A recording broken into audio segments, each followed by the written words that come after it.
नमस्कार, जय हिंद। अखंड मंडलाकारं व्याप्तेन चराचरं तत्पदम दर्शितम येन तस्मै श्री गुरुवे नमः। कहा जाता है कि इस पूरे ब्रह्मांड में अगर अंधकार है और उसमें अगर किरण कोई दिखा सकता है, अगर उजाला कोई दिखा सकता है, तो वो गुरु है और इस गुरु को मेरा नमन है। हमारी जिंदगी में गुरु का रोल, टीचर का रोल, मेंटोर का रोल बहुत जरूरी और बहुत अहम है। और इसमें बात इसकी नहीं है कि कौन आपके गुरु हैं, कैसे आपके गुरु हैं। गुरु गुरु है। आप जिसमें अपना फेथ रख सकते हैं, उसमें रखिए, वो आपका गुरु अपने आप बन जाएगा। आप सभी का स्वागत है। आज चिन्हित करते हैं कुछ ऐसे गुरुओं को। वैसे तो बहुत गुरु हैं हमारे और बहुत सारा उनमें ज्ञान का भंडार भी है, बहुत कुछ सिखाया भी। पर चूंकि एक सेशन की एक अवधि होगी, तो हमने कुछ ऐसे गुरु आपके सामने हम लेके आना चाहते हैं और उनकी कुछ कहानी है जो हम आपसे बताना चाहते हैं, जो नॉर्मली हम लोग समझ नहीं पाते हैं। और आपको इन कहानियों से ये पता चलेगा कि वो आखिर गुरु क्यों है, कैसे बने होंगे। आप सभी का बहुत-बहुत स्वागत है। सबसे पहले तो चूँकि टीचर्स डे ही है, तो आपको पता ही होगा कि टीचर्स डे जो मनाया जा रहा है, वो देन इन्हीं की है, डॉक्टर सर्वपल्ली राधाकृष्णन जी की। एक महानतम गुरु, एक प्रोफेसर, एक वाइस चांसलर के रूप में अपने आप को स्थापित करने वाले इंसान। और जब मदन मोहन मालवीय जी इनसे मिलने जाते हैं, तो ये जबरदस्त वहां पे एक बात कहते हैं, आपसे थोड़ी देर में हम जिक्र करेंगे। आइए पहले समझते हैं कि इनकी कहानी क्या है। जी हाँ, देखिएगा, सर्वपल्ली राधाकृष्णन जी, इनकी एक बहुत छोटी-सी कहानी जो हम आपको तुरंत बताना चाहेंगे। तो इनका मैसूर से कोलकाता में प्रोफेसर के बतौर तौर पे इनका पोस्टिंग हो गया। मैसूर के छात्र बहुत परेशान। उनको लगा कि अब हम जिए कैसे? तो जो घोड़े और कार्ट पे जब इनको बैठा के ले जाने की बात हुई कि चलिए आपको मैं छोड़ के आता हूँ वहां तक, तो छात्रों ने घोड़ों को हटाकर उस कार्ट में अपने आप को लगा लिया और वो खींच कर लेके गए। इसका मतलब है कि गुरु वाकई में अपने स्टूडेंट्स के बीच में एक प्यार की भावना है। वो भावना सबसे परे है। जब ये पहुंचते हैं वहां पे कैलकाटा यूनिवर्सिटी, और वहां पे ये कार्यरत थे प्रोफेसर के तौर पे, महामना मदन मोहन मालवीय जी पहुंचते हैं। कुछ समय बीत जाता है, उनके पास पहुंचते और इनसे बोलते हैं कि मैं बीएचयू को स्टार्ट करने जा रहा हूं और आपसे बेहतरीन वाइस चांसलर कोई नहीं मिलेगा। आप वहां के वीसी का पोस्ट संभाल लें। ओहदा देखिएगा वीसी का। और इन्होंने बोला कि आप आदेश करें, आप मुझसे विनती मत करें, आप आदेश करें, पर मेरा एक कंडीशन है। और वो शर्त ये है कि मैं आपसे एक भी पैसा नहीं लूंगा, मैं वहां पे वीसी के तौर पे बस रहूंगा। ये होती है गुरु की सबसे बड़ी खासियत। और ये गुरु आपका इतना हम्बल होता है, इतना डिसेंट और इतना जेन्युइन होता है, शायद आपको पर्दे के पीछे की बातें नहीं पता रहती, पर दिन रात गुरु आपके लिए सोचता रहता है, छात्रों के लिए सोचता रहता है। और कहा जाता है कि जब ये लेसन्स लेते थे, लेक्चर्स लेते थे, तो आस-पास की जितनी क्लासेस होती थी, लोग उठ के आ जाते थे इनका लेक्चर सुनने के लिए। या जबरदस्त ग्रेविटी थी इनके अंदर। ये आपको एक छोटी-सी हमने कहानी बताई और गुरु का एक सबसे बड़ा ज़िक्र दिखाया कि वो प्यार का भंडार है, ज्ञान का भंडार है। इसके बाद हम आपको एक ऐसे शख्स से भी रूबरू कराना चाहेंगे, जिनको शायद आप मिले होंगे पहले भी, जानते होंगे पहले से भी, और उनका नाम है Savitribai Phule. She is said to be the first woman teacher of our country. ये उस समय की बात है, अगर आप देखें 1831 और 1897, इस अवधि में भारत किस दौर से गुजर रहा था, और उस दौर में अगर कोई महिला की शिक्षा की बात कर सकता था, तो उसमें वाकई में बहुत दम रहा होगा। आपको बता दें, उस समय का माहौल ये था कि जब ये बाहर निकलती थी अपने घर से और जाती थी, इन्होंने कॉलेज सेटअप किया था। जब ये निकलती थी और कहती थी कि शिक्षा मिलना चाहिए, ये अधिकार है, महिला हो या मेल काउंटर पार्ट हो, शिक्षा मिलनी ही चाहिए। उस समय लोग इन पे ताने मारा करते थे। ये एक साड़ी पहन के जाया करती थी और उस साड़ी पे लोग गंदगी उछालते थे, अंडों से मारते थे, टमाटर फेंका करते थे। तो आपको पता होगा इनके हस्बैंड ज्योतिबा फूले, ये इनके लिए एक अलग से साड़ी पैक करके देते थे डब्बे में, और बोलते थे कि कोई बात नहीं, लोग को कीचड़ उछालना ही आता है, वो वही उछालेंगे, पर तुम जो काम कर रही हो उससे दुनिया के लोगों के भीतर का कीचड़ निकलेगा, आप पीछे मत हटना। और ये वो साड़ी जाती थी, पूरा एकदम गंदा कर देते थे लोग कीचड़ उछाल-उछाल के। ये पहुँचती थी अपने स्कूल में और वहाँ पे जाके साड़ी बदलती थी। सोचिए, डेडिकेशन। दूसरा टीचर का मतलब आप समझने की कोशिश करिएगा। शिक्षक वो है जो आपके सामने डेडिकेशन के साथ खड़ा रहे, लगा रहे। नो डाउट वो किसी भी अवतार में कहीं भी हो सकता है, पर आपके लिए वो हमेशा सतर्क रहेगा, सज्ज रहेगा और आपके लिए डेडिकेटेड रहेगा, वही टीचर है। उसको ये परवाह नहीं है कि उसके इज्जत पर, उसके आंचल पे कोई आंच है, वो आप तक पहुंचेगा अपने ज्ञान को लेकर। और सावित्रीबाई फूले, क्या नाम है। हम आपको एक छोटा सा वृत्तांत इनके बारे में और बताना चाहेंगे, जिसको सुन के शायद आपके दिल में कुछ झकझोराहट पैदा हो जाएगी। बात उस समय की है जब पुणे में प्लेग फैल चुका था, इन्फेक्शन से लोग मर रहे थे। ये जहां रहती थी, इसके आसपास के आउटस्कर्ट्स एरिया में कुछ ऐसी कम्युनिटी रहा करती थी जिनसे लोग अपने आप को दूर करने का सोचते थे। आप समझ सकते हैं 1831 का वो समय है और उसके बाद का वो समय है जहां लोग छूत अछूत में बड़ा विश्वास करते थे। और यहाँ पे लोग उस इन्फेक्शन को उस कम्युनिटी में अगर हो गया है तो डॉक्टर्स तक जाना पसंद नहीं करते थे। सावित्रीबाई फूले ने अपने बेटे को बुलाया, वो डॉक्टर बन चुके थे, बोला कि आप आओ और यहाँ पे सेवा दो। और बेटा अपनी माँ की बात मानकर आता है। पर वो जो कम्युनिटी बाहर की रहती है, वहां तक एक्सेसिबिलिटी नहीं हो पा रही थी। सावित्रीबाई फूले वहां पर जाती हैं और एक बच्चा रहता है, उस बच्चे को इन्फेक्शन हुआ रहता है, उस बच्चे की कोई मदद नहीं करता। वो जाती हैं, अपने कमर पर कपड़े से बांधती हैं और चलकर वापस आती हैं। उस बच्चे की जान तो बच जाती है, पर सावित्रीबाई फूले को इन्फेक्शन हो जाता है और वो बच नहीं पाती। तीसरा, शिक्षक आपके लिए हमेशा, भले मौत भी दरवाजे पे खड़ी हो तो वो आपके सामने रहेगा। पहले मौत को सामना आपसे करना पड़ेगा, शिक्षक से करना पड़ेगा, तब वो शायद पीछे स्टूडेंट्स या एस्पिरेंट्स के पास तक जाएगी। इस चीज को समझना शायद अभी आपके लिए मुश्किल होगा, पर धीरे धीरे जब आप समझेंगे इस रिश्ते को, तब आपको समझ में आएगा कि वाकई में शिक्षक कोशिश करते हैं कि बेहतरीन एक फ्रंट दिए रखे हैं आपके सामने। और एक बहुत बेहतरीन बात है, हम थोड़ी देर में बस बताएंगे। पहले हम अपने जो शिक्षक जो हमारे पास, एक सबसे बड़े शिक्षक तो हमारे पास ऐसे शब्दों में रहेंगे जो हम आपसे बताएंगे। आहा, अगले शिक्षक चाणक्य, विष्णुगुप्त। और चाणक्य की शिक्षा, चाणक्य नीति में जो लिखी हुई है, और चाणक्य नीति पढ़कर ना जाने कितने ही पॉलिटिकल एडमिनिस्ट्रेशन में कितने ही लोग आ चुके हैं। तो चाणक्य की एक बात है जो बड़ी पसंद आती है। हालांकि इनकी नीतियां जब आप पढ़ेंगे तो एक से एक बातें लिखी हैं, पर एक बात पर फोकस करना चाहेंगे हम आपसे। एक इन्होंने बड़ी बात कही है जो आप एस्पिरेंट्स के लिए आज बहुत जरूरी है। इन्होंने कहा, he who is overly attached to his family members experiences fear and sorrow. For the root of all grief is attachment, thus one should discard attachment to be happy. Chanakya इस बात को साफ तरीके से जानते थे कि अगर आपको राजा बनना है तो आपके अंदर का जो अटैचमेंट है आपके लोगों के प्रति, आपके परिवार के प्रति, उसको थोड़ा मिनिमाइज करना पड़ेगा। अगर आप ओवरली अटैच्ड है तो कहीं ना कहीं वो बाधा बनेगा, दुख का कारण बनेगा और आपको राजा बनने से रोकेगा। यूपीएससी प्रिपरेशन में भी ये चीज देखने को मिलती है। अगर आपने कुछ लोगों को बांध के रखा हुआ है, बिल्कुल कलेजे के पास रखा हुआ है, तो विश्वास मानिए आप पढ़ाई से ज्यादा उस कलेजे पे ध्यान देंगे कुछ दिन के लिए। दिस इज नॉट टू से कि आपको अटैचमेंट नहीं रखना है। देखिए वर्ड सुनिएगा, ओवरली अटैच्ड वर्ड है। अटैचमेंट होना ह्यूमन टेंडेंसी है, हम सोशल बीइंग है तो हमें अटैचमेंट तो होना ही होना। अटैचमेंट रखिए, ओवरली अटैच्ड मत होइए, क्योंकि जब आप ओवरली अटैच्ड होते हैं तो आप हर पल का दूसरा कैसे व्यतीत कर रहा होगा, वो बीमार है, वो खुश है, वो रो रहा है, वो क्या कर रहा होगा, सब आपके दिमाग में चलता है। उसे मत करिए, क्योंकि आपको राजा बनना है। और राजा बनने का मतलब, अगर आज यूपीएससी एग्जाम में देखें तो आपको इसको क्रैक करना है। क्रैक करने का सबसे बढ़िया तरीका है, अपने आप को ओवरली अटैचमेंट से दूर रखिए। करना है अटैचमेंट, रखना है संबंध, पर ओवरली अटैच नहीं करना है कि आपको बहुत इफेक्ट पड़े। ये थे चाणक्य। इसके बाद हम आपका जो एक रूबरू कराना चाहेंगे आपसे, वो है मदन मोहन मालवीय जी। अच्छा, नीचे कमेंट करके बताइएगा कि मदन मोहन मालवीय जी को महामना की उपाधि किसने दी थी। ये नीचे जरा कमेंट करके बताइएगा। मदन मोहन मालवीय जी 1861 से 1946, ये वो नाम है कि जब आप एजुकेशन के किसी भी फील्ड में नाम लेंगे तो यूनिवर्सिटीज एस्टैब्लिश करने में इनका जो बड़ा हाथ है वो शायद बहुत कम लोगों का दिखने को मिलेगा।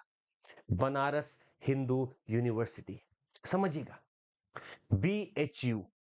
और इनकी कहानी बड़ी बेजोड़ है। इनको जमीन चाहिए थी BHU बनाने के लिए। काशी नरेश के पास से जाते हैं। काशी नरेश खुशी खुशी कुछ गांव, कुछ चंदा और कुछ रिसोर्सेस इनके नाम कर देते हैं कि आप बनाओ यूनिवर्सिटी, मैं आपके साथ खड़े हूं। पर इन्होंने ठान ली थी कि हम पूरे देश भर से चंदा लेंगे, और उस जमाने में भी इन्होंने 1 करोड़ से ज्यादा, सुनिएगा, 1 करोड़ से ज्यादा चंदा इकट्ठा कर लिया था देश भर से। और आपको बता दें, एक छोटा सा वाक्य इनके लिए, सुनिएगा टीचर की भूमिका होती कैसी है। इनको बनाना था विश्वविद्यालय। ये पहुंचे हैदराबाद निजाम के पास। निजाम हैदराबाद के थोड़ा सा इनको ऐसा बोल दिए थे कि इनको चुभ गई बातें। हालांकि महामना का व्यक्तित्व ऐसा नहीं था। महामना के व्यक्तित्व में सौम्यता थी। वो किसी से बदला लेने की कभी नहीं सोचते थे। पढ़ा लिखा इंसान ऐसे भी किसी से बदला लेने की नहीं सोचता। वो कंठस्थ और अपने आप को बिल्कुल जबरदस्त तरीके से रखेगा। उसको किससे लेना है बदला? पढ़ाई सबसे बड़ा पावर है उसके पास। तो ये पहुंचते हैं निजाम के पास, और निजाम ने कहा कि मेरे पास देने को चंदा नहीं है आपको, ये जूती है मेरी जो आप ले जा सकते हो, बस इतना ही चंदा मैं दे सकता हूं। सोचिएगा, हैदराबाद के निजाम ने बात कही थी, इनको चुभ गई। इन्होंने हालांकि फिर भी एक शब्द नहीं बोला। इन्होंने बस क्या बोला, ठीक है। ये जूती उठा के चल दिए। अब जूती उठा के चल दिए, तब तक निजाम को पता नहीं चला कि ये क्या कर सकते हैं। ये पूरे मार्केट में घूमने लगे और निजाम की जूती को बेचने का पूरा प्रयास करने लगे। ये बात निजाम को पता चलती है कि मेरी जूती, मेरे शूज, मेरी इज्जत मार्केट में घूम रही है।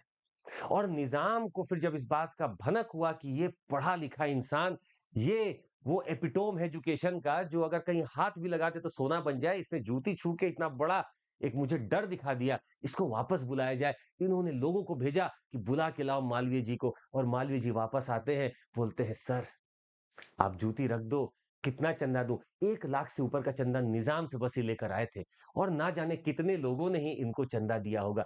ये होता है एजुकेटर का, या एक शिक्षक का, एक टीचर का बहुत बड़ा रोल।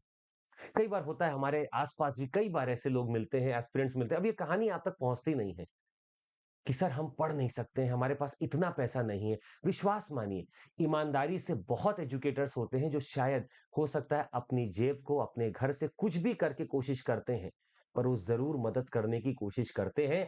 ये बिल्कुल स्वाभाविक नेचर है एक शिक्षक का। अब हो सकता है कि वो खुद अगर बंधा होगा किन्हीं कारणों से, तो हर किसी की नहीं कर पाएगा। पर जहां तक संभव होता है, एजुकेटर, शिक्षक, टीचर हमेशा इस मामले में भी मदद करता है। इसके बाद के चेहरे को देखिएगा और समझने की कोशिश करिएगा। ये गंभीर चेहरा है। ये चेहरा नॉवेल्स लिखता है। जरा बताइएगा तो कि रविंद्रनाथ टैगोर साहब को क्या क्या प्राइजेस या क्या क्या अवार्ड्स मिले हैं, नीचे कमेंट करके बताइएगा। तब तक हम आपको इनके बारे में एक रोचक घटना बताते हैं। एक ऐसा शख्स जिसको अवार्ड की परवाह ही नहीं है, टीचर को किसी चीज की परवाह नहीं इन रिटर्न। टीचर को बस ये चाहिए कि मैं अगर 1000 बच्चों को पढ़ा रहा हूं, इस 1000 में से जो सफल हो जाए, होना 1000 को चाहिए, पर कर्तव्य तो उधर भी है। जो सफल हो जाए वो मेरा अवार्ड है। ये ऐसे टीचर थे। इनका मानना था कि सिर्फ पढ़ो मत, पढ़ाई के साथ उस पढ़ाई को अपने जहन में उतार लो। तुम काम करो, वेंचर करो, कुछ जो मन है वो करो। हाँ, बस दोनों का तालमेल बैठा लो कि पढ़ाई के साथ साथ तुम एक्टिविटी भी कर सकते हो, और घर के काम भी संभाल सकते हो, बिजनेस भी संभाल सकते हो, सब कर सकते हो। ये था इनका मॉडल, जो आज हम अपने न्यू एजुकेशन पॉलिसी में भी देखने को मिलता है। ये इनका मॉडल था। और आपको एक रोचक घटना बताएंगे। आपको पता होगा, इनको एक प्राइज मिला था, जो कि कहा जाता है कि पहली बार किसी नॉन यूरोपियन को मिला था। नॉवेल्स राइटर जबरदस्त ये, और एक से एक स्टोरीज लिखा करते थे। हालांकि पेंटर भी बहुत बड़े थे, पर इनको जो नॉवेल मिलने वाला था, वो मिलने वाला था लिटरेचर के लिए। जबरदस्त कहानियां, कभी पढ़ के देखिएगा, मौका मिले तो शायद आप समझ पाएंगे कि उस समय भी कितनी गंभीरता से बातों को कह दिया जाता था। इनको नोबेल प्राइज मिलता है, और आपको बता दें कि वो नोबेल प्राइज विश्व भारती यूनिवर्सिटी में रखा हुआ था, और वहां से चोरी हो जाता है। सोचिएगा, इनका नोबेल प्राइज भी चोरी हो जाता है, इनको फर्क नहीं पड़ेगा। इनका नोबेल प्राइज भी चोरी हो जाता है, और वापस से जो स्वीडिश अकेडमी रहती है, वापस से एक नया रेप्लिका बनाकर भेजती है, जो आज वहां की यूनिवर्सिटी में रखा हुआ है। कभी जाइएगा तो चेक करिएगा। ठीक है। ये शिक्षक जो आपने अभी तक देखे, एक शिक्षक हम अपनी तरफ से ऐड करना चाहेंगे। उस शिक्षक का नाम है कृष्ण। उसने हमें बहुत कुछ सिखाया। एक चीज जो उसने सिखाई हम आपके सामने पेश करना चाहेंगे, और वो शायद बहुत माध्यम से हमने आपसे कभी जिक्र किया होगा, आज एक वही माध्यम है। शिक्षक मुंह पर आपके सामने हो सकता है, आपको डांटेगा, आपके सामने चुप रहेगा, पर पीछे से वो आपके लिए सारा काम करता है। वो बनाता है एक विनिंग एटमॉस्फेयर, विनिंग माहौल। देखिएगा कैसे। बात है उस समय की कि युद्ध छिड़ा हुआ था कौरवों और पांडवों के बीच में। पांडव लगातार अपनी चीजों में आगे बढ़ते जा रहे थे, परंतु एक चक्रव्यूह ने काफी कुछ बदल दिया था महाभारत में। चक्रव्यूह में जब अभिमन्यु फंस जाते हैं और उनका वध हो जाता है, तो वहां पे एक जयद्रथ नाम का इंसान आता है। जयद्रथ कौरवों की तरफ से रहता है और जयद्रथ ने आके उस पार्थिव शरीर पर अपनी लातों से वार किया था, जिसका ठेस और जिसकी चोट अर्जुन तक पहुंची थी। सारे लोग वहां मार्मिक हो चुके थे कि कैसे कोई लात मार सकता है, मेरा बेटा है, मेरा प्रपौत्र है वो। अर्जुन ने तुरंत जल लिया हाथ में और कसम खा ली कि अगले दिन सूर्यास्त के पहले मैं जयद्रथ को मार दूंगा। जल ले लिया था हाथ में और उस समय का वचन वचन होता था। श्री कृष्ण खामोश थे। एस्पिरेंट जो कर रहा है करने दो। टीचर चुपचाप बैठा देख रहा है, अभी चलो आएगा कभी तो। अगले दिन की बात है। कौरव खुश है। कौरव को आज युद्ध थोड़ी ना लड़ना था। कौरव बस जयद्रथ को छुपाने में लगे हैं। पांडव बेचारे परेशान है। पांडव ढूंढ रहे हैं जयद्रथ कहां है, कहां है। चारों तरफ उसकी खुदाई चल रही है, दिख नहीं रहा कहां है वो। जयद्रथ छुपा हुआ है। दिन के 12 बज चुके थे, सूर्य एकदम चरम सीमा पे आ चुका था। अभी भी जयद्रथ नहीं दिख रहा था। अर्जुन घबराए थोड़ा, बाकी पांडव भी घबराए और अर्जुन के हाथ के गांडीव और हाथ कांपने लगा कि अब क्या होगा। क्योंकि उनको यह बात पता थी कि अगर मैं हार गया, मैं आज अपने आप को अगर आत्मदाह कर लिया, तो शायद हो सकता है पांडव हार जाए। शाम हो चली थी और जयद्रथ नहीं मिला। आखिरकार अर्जुन घबरा कर रथ से उतरते हैं और अपना गांडीव जो धनुष है उनका, उसको जमीन पर रख देते हैं कि मैं हार चुका हूं। पर उनके बड़े भाई युधिष्ठिर वो जाते हैं श्री कृष्ण के पास, बोलते हैं केशव गुरु मदद करिए। गुरु बोले जब डिसीजन लेना था आप लोगों को, जब आपको कसम लेनी थी, तब तो आप पूछने नहीं है। रिवेंज लेना था आपको, तो अब आप आते हो मुझसे मदद मांगने। चलिए जाइए, देखता हूं मैं क्या कर सकता हूं। ये टीचर का रवैया देखिएगा। ये टीचर का रवैया यही है कि आप चाहे कुछ भी उसके सामने बोले, वो आपको ऐसे ही बात करेगा। कुछ ही पल में क्या होता है कि श्री कृष्ण ने एक माया रची, माहौल बनाया। बोला बादल सामने आ जाओ सूर्य के। सारे बादल सामने आ गए सूर्य की। बात कौन टाले गुरु की। सब बादल सामने आ गए सूर्य के। कौरव पागल हो गए। सूर्यास्त हो गया है। जयद्रथ को छोड़ा जाए सामने, जयद्रथ सामने आ जाता है। श्री कृष्ण ने चुटकी बजाते ही बोला बादल बस धन्यवाद, वापस चले जाओ। जैसे ही बादल वापस जाते हैं, श्री कृष्ण गुरु अब बोलता है शिष्य से कि शिष्य पार्थ उठाओ अपना गांडीव। सोचते क्या हो, वो रहा सूरज और ये रहा जयद्रथ। अब इसको मार दो, संहार कर दो और विजय प्राप्त कर लो। और वही होता है। गुरु अंतिम क्षण तक आपके साथ रहेगा। ये गुरु की सबसे बड़ी विशेषता है। और आज के दिन विश्वास मानिएगा, एज ए टीचर, एज आप भी हमारे बहुत बड़े टीचर हैं, हम आपसे बहुत कुछ सीखते हैं। और कुछ छोटे मोटे मायने में हमको भी अगर आप कभी देखें उस रूप में, तो आपसे बस यही विनती है कि किसी को भी सामने देखिए तो बस एक ही देखिए कि ये जबरदस्त इंसान है। यही सबसे बड़ी सीख है हमारी कि जो आपके सामने है वो बेहतरीन आदमी है। आप अगर इतने पॉजिटिव हो जाएंगे, आपकी जिंदगी बड़ी आसान हो जाएगी। और विश्वास रखिएगा, आप लोग के लिए हमेशा मेहनत की जाती है, करते रहेंगे। जब तक हम लोग यूपीएससी के लिए जुड़े हुए हैं आपके साथ, विश्वास मानिए मेहनत होती रहेगी। और डायनेमिक कंटेंट से पीछे हटेंगे नहीं। वो कंटेंट, वो जमाना गया ना, वी वांट डायनेमिक कंटेंट, और वो आप तक पहुंचता रहेगा। इसी के साथ आपसे विदा लेंगे और आपको कुछ चीजें और भी बता दें कि अगर वाकई में आपका मन भी है कि गुरुओं से जुड़ना ही है, तो इस प्लेटफॉर्म पे बहुत सारे आपको गुरु मिलते हैं जो बढ़िया काम करते हैं आपके लिए। रैंकर्स भी हमारे 333 रैंकर्स भी निकले हैं, आप उनको भी देख सकते हैं। तो आपके लिए क्या किया हम लोगों ने, 7 दिन का एक फ्री ट्रायल किया। आप क्लासेस में आइए हम लोगों की, देखिए हम लोग कैसा पढ़ाते हैं। एससे हो, ज्योग्राफी हो, करंट अफेयर्स हो, इन्वायरमेंट हो, डिजास्टर मैनेजमेंट हो, आके देखिए तो एक बार कि क्या पढ़ा रहे हैं सर। तब आपको शायद अच्छा भी लगेगा। और ये आपका 4 से 5 सितंबर का है, जरूर देखिएगा इसको। ये आप एनरोल कर सकते हैं। CMC इज माई कोड, याद रखिएगा CMC, चंद्रमौली नाम है, CMC is my code and you can use it. Test series भी हमारी लॉन्च है, प्रीलिम्स और मेंस की भी, आप इसके लिए भी तत्पर हो सकते हैं, ले सकते हैं।